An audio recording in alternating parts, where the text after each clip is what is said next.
Three different pieces of fall protection gear are commonly used to improvise anchor points.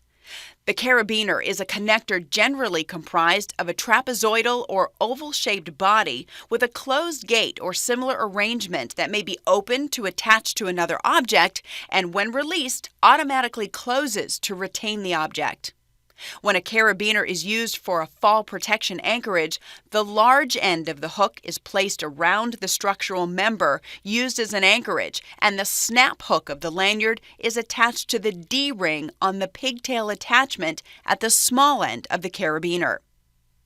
The tie-off adapter is a strap with either one or two D-rings, which is wrapped around a structural member to create an anchor point.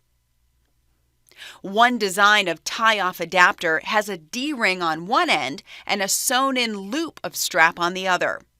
In this design, the strap is wrapped around the anchoring structural member and the D-ring is passed through the sewn-in loop. The snap hook of the fall protection lanyard attaches to the D-ring. An alternate design has a second, larger D-ring, which has exactly the same function as the sewn-in loop. For this design, pass the small D-ring through the large one to secure the strap around the structural member.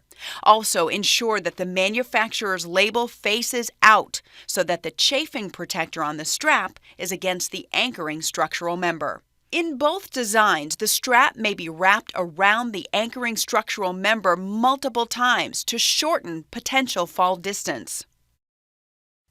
The beam clamp is a device with a D-ring attachment point and two jaws which clamp tightly around the flange of an overhead I or T beam.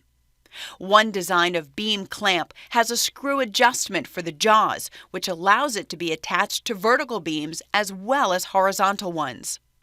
A second design has the jaws held in place by a pin inserted into preset holes.